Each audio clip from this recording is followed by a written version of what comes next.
Guys, I'm starting to get a little worried. I might need to eat some crow. I said loudly on Yahoo Sports coming into this tournament that one team you couldn't trust is Purdue. And all they did is absolutely dominate in their Sweet 16 win over Gonzaga. She's Kristen Peak. He's Danny Green. I'm Jason Fitz for Yahoo Sports.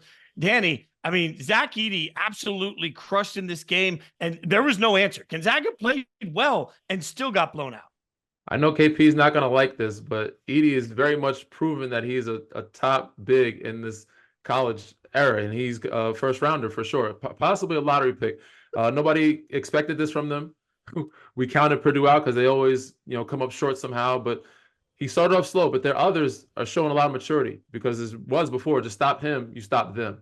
But the first half, they were making shots, hitting threes, keeping the team afloat until he started getting it together in the second half. And then from then, it was all his show. Putting on a double-double, monster double-double, 27 and 14. And Brandon Smith, damn near triple-double watch, 14, 15, and 8. Now, those two guys really showed up tonight when they needed them to. Yeah, and KP, I'll admit I was wrong because I kept thinking if you take EDEY away, you can beat Purdue. He was invisible for a few minutes in this game. Took him a minute to get going, and Purdue had every answer while he got hot. So I got to give the Boilermakers credit here.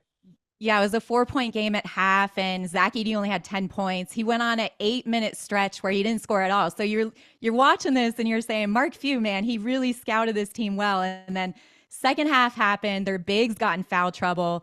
Graham Ike fouled out with 5 fouls. He had 18 points and 10 rebounds, and they just didn't have an answer for him down low. And then offensively, once the ball movement started happening with Ryan Nembhard and Nolan Hickman, they couldn't hit outside shots down the stretch. And so they went cold from 3-point range, only shooting 31.6% as a team, 6 for 19. And you got to give Purdue credit because they are finding ways to beat you. Like they took Zach EDEY away in the first half. Their outside shooting and scoring and playmaking was there. So we're talking about UConn and how dominating they are in this tournament, and Purdue is right there. So if these two teams can meet at the end of this, I mean, it would be a matchup of the ages.